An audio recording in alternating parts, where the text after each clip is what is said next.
The Mongol sapper crouches beneath a thick cowhide screen, chipping away at Kai Feng's massive stone wall with his iron chisel. Around him, dozens of his comrades work in the protective niches they've carved into the wall's base.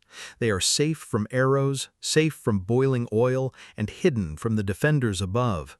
The leather shelter overhead is 3 layers thick, proof against anything the desperate Jin can throw down. He has done this 100 times in 100 cities. The wall will fall. It always does. Then he hears it, a strange hissing sound growing louder, followed by something metallic scraping against stone.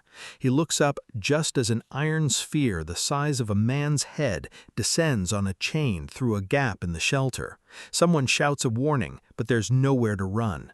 The sphere detonates with a sound like heaven splitting open.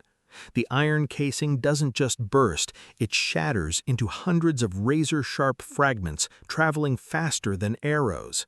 The cowhide screen, designed to stop stones and fire, disintegrates. The fragments tear through armor, through flesh, and through bone. When the smoke clears, there was nothing left of the sappers or their shelter, not even a trace. The Mongols have never seen anything like it, and the Jin defenders have dozens more. The year is 1232, and the greatest military machine in human history has met a wall it cannot break. The Mongol Empire, led by Ögedei Khan, son of Genghis, had been at war with the Jurchen Jin dynasty of northern China for 21 years. Beijing fell in 1215, forcing the Jin capital to relocate to Kaifeng in Henan province. For 2 decades the war ground on, but by 1230 the end seemed inevitable. The Mongols had perfected the art of siege warfare by capturing Chinese and Persian engineers who taught them to build trebuchets, siege towers, and advanced mining techniques. In 1232, the legendary Mongol general Subutai, a veteran of campaigns from Korea to the gates of Vienna and the architect of victories that would reshape Eurasia, converged his forces on Kaifeng. 2 Mongol armies, under Ögedei and his brother Tolui, had already defeated the main Jin field army at the Battle of Sanfengshan. When both Khans fell ill and Tolui subsequently died, command passed to Subutai. On April 8, 1232, his forces surrounded Kaifeng completely, constructing siege lines with a perimeter stretching 87 kilometers around the massive city. Inside the walls, over 1 million people, including refugees and approximately 40,000 defenders under Emperor Aizong, prepared for the end. Standard Mongol siege doctrine called for a systematic reduction: starve them, bombard them with trebuchets, mine the walls, and wait for plague and despair to do the rest. Subutai had done this countless times, but Kaifeng's defenders possessed weapons the Mongols had never encountered at this scale. Gunpowder had been known in China for centuries. Fire arrows, arrows with gunpowder packets attached, had been used since at least the 11th century.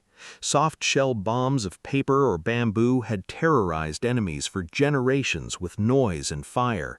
But these were psychological weapons, terror devices that rarely killed in significant numbers.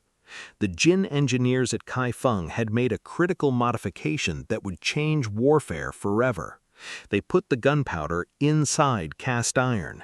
The weapon was called the Zhentianlei, the heaven-shaking thunder bomb or thunder crash bomb. The physics were elegant and devastating. Previous bombs with soft casings would rupture immediately when the gunpowder ignited, releasing pressure in a flash of flame and smoke. Iron casings were different. When the powder exploded in cast iron, the gas couldn't escape immediately.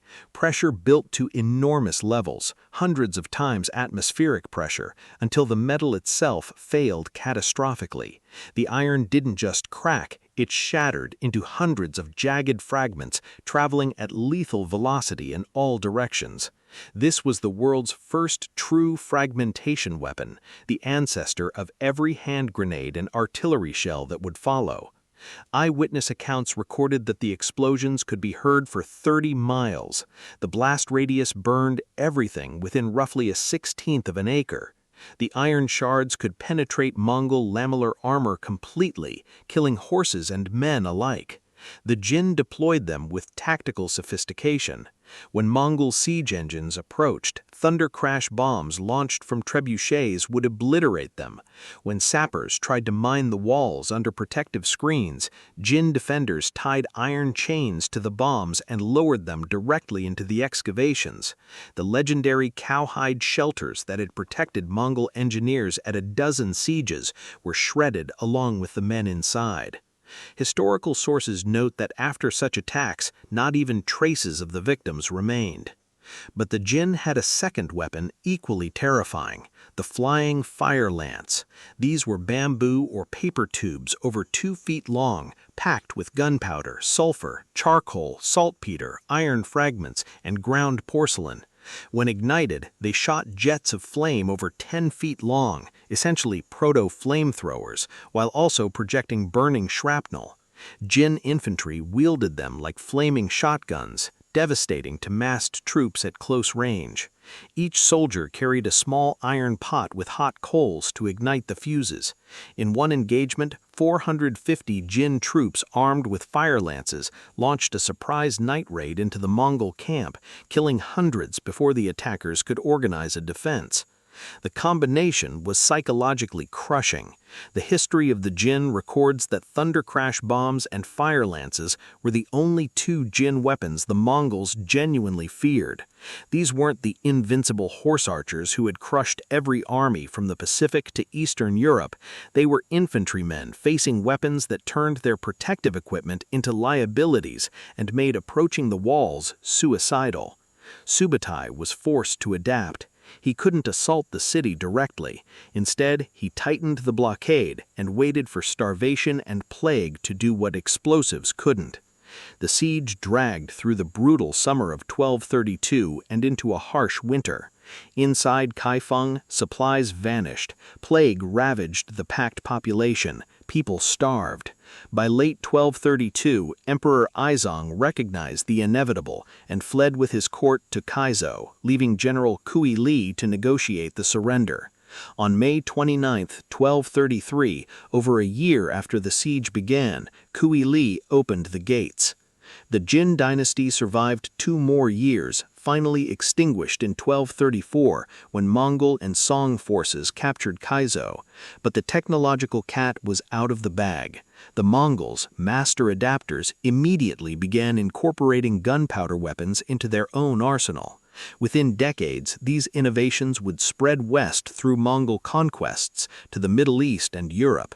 The Thunder Crash bomb didn't save the Jin dynasty, but it bought them precious time and demonstrated that even the greatest military force could be checked by revolutionary technology.